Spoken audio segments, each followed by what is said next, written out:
Turn 8, the last turn of the first half. If the Deadly Dancers are going to score, they need to do it now.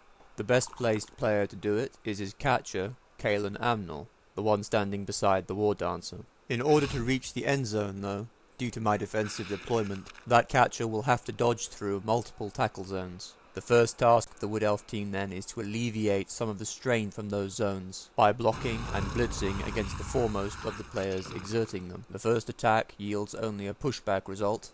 The second knocks down and hence eliminates one of the sources of the problem. Let's take a closer look at Kalen Amnor.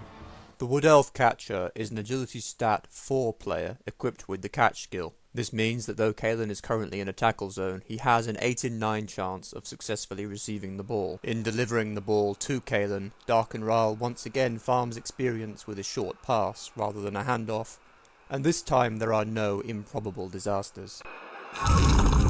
His speed of 9, in the pre-Legendary Edition version of this player type, combined with the dodge skill, mean he has a practicable chance to pull back and squeeze through my line and can still reach the end zone. In total he needs to make 4 dodges, 2 of them into spaces free of tackle zones and 2 with a single zone.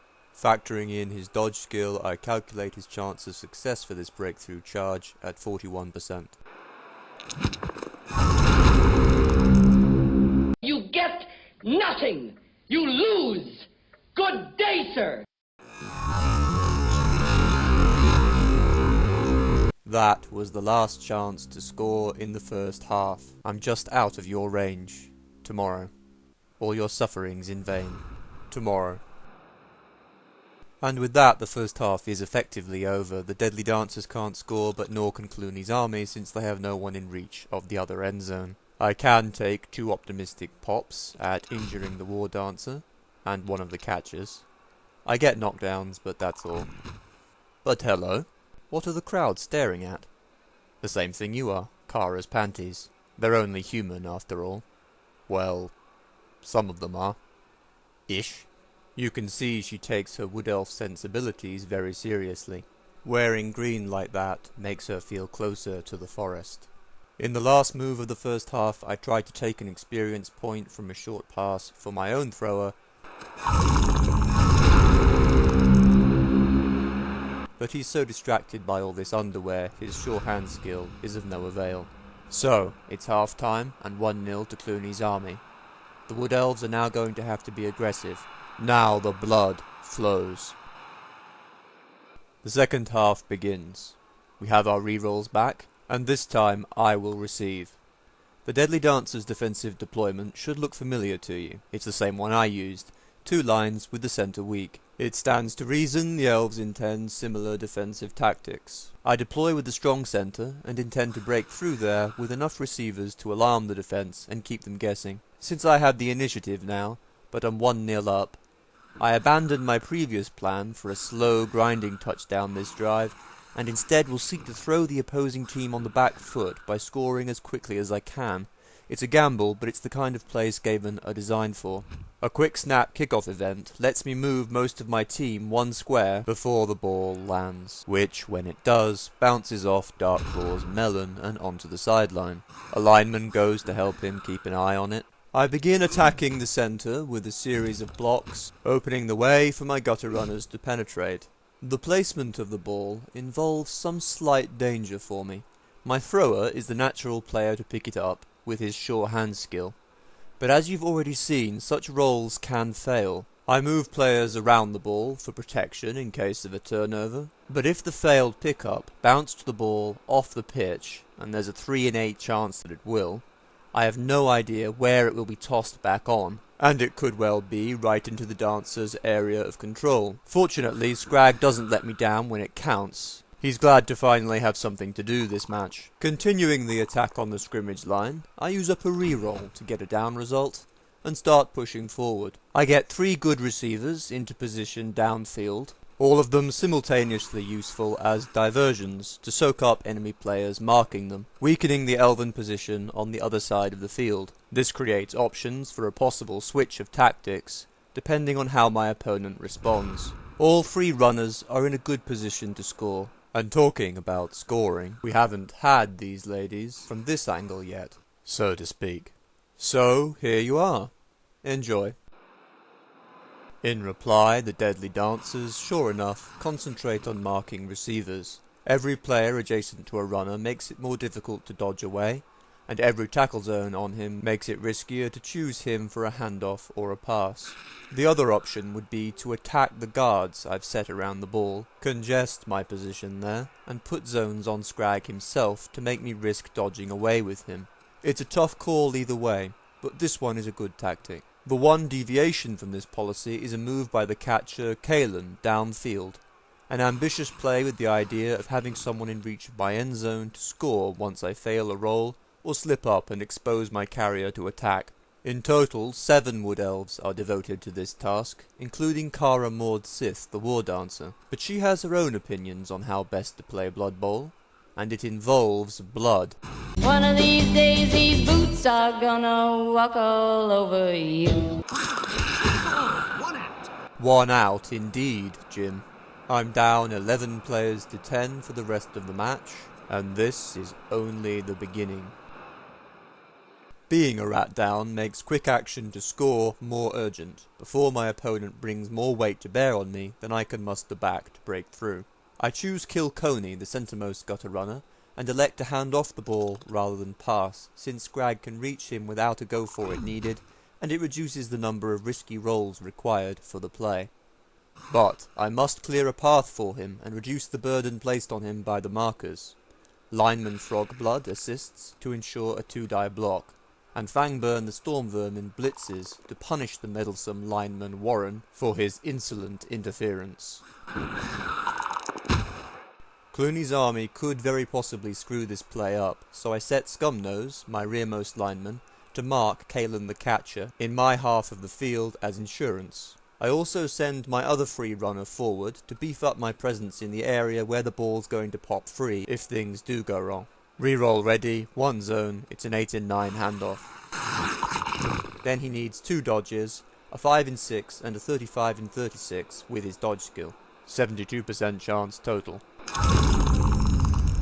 All the parts of the play come together.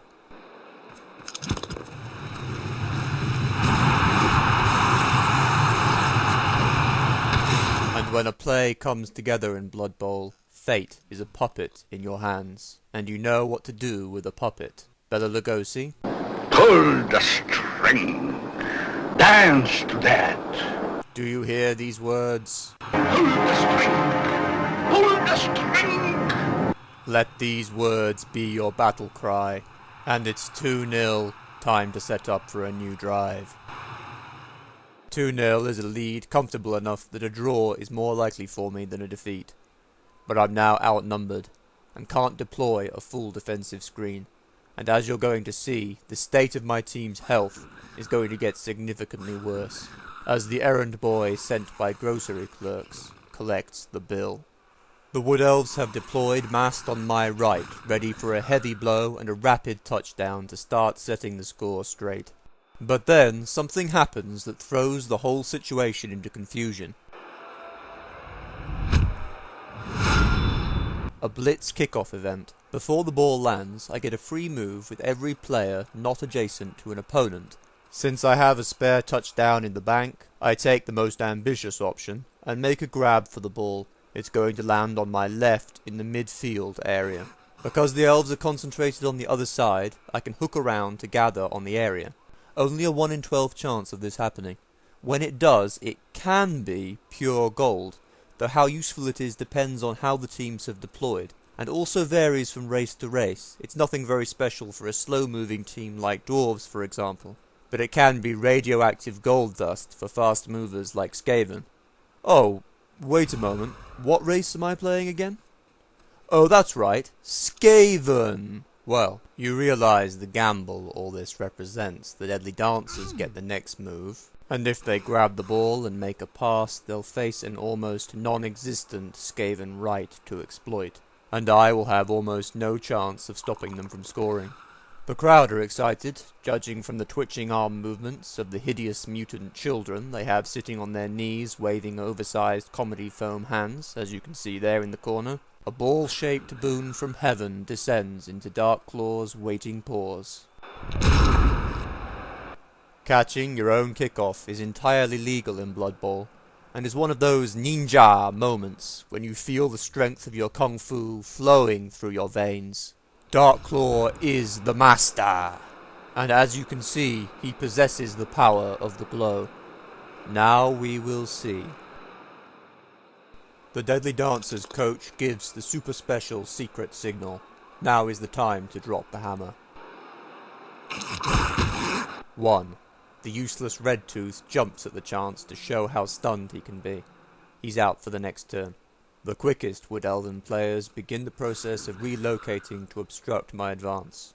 I didn't risk enough go-for-it rolls during the Blitz event to protect my ball carrier perfectly. Richard Ryle the thrower needs 2 go-for-its to sack him, but he makes it. It does cost the team a reroll. I'm sure that's some comfort for Darklaw,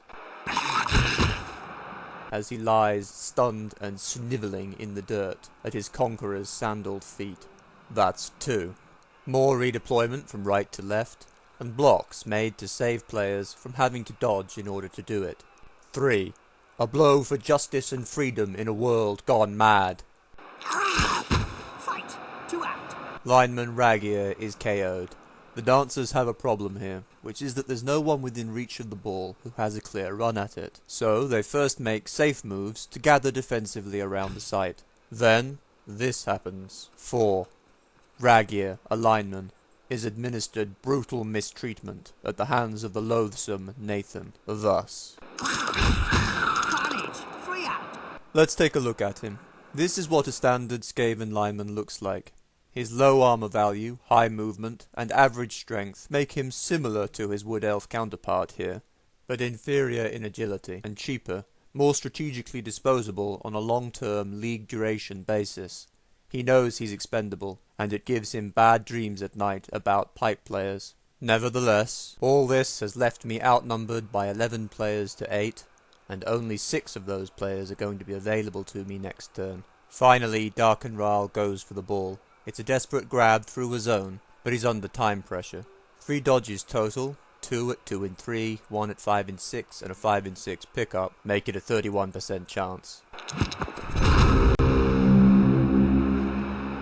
Can I capitalize on this? No, I can't. Fangburn does replace Richard in his guard post over the ball as it's pressed up against the sideline, but the position is too congested to get the assists I need for 2 die blocks, so I accept riskier 1 die attacks. Fangburn's block skill meant that this wasn't as dangerous here, but trying the same thing with Cheese Thief, who doesn't have that skill, is shitting out a razor blade, hoping not to nick your hemorrhoids. It might happen, it might not. Even a reroll doesn't help. Banzai! Shortest turn in the whole match. And now, click to continue on to the next part of the match report, to see just how far Cluny's army are made to suffer the consequences for their bungling incompetence.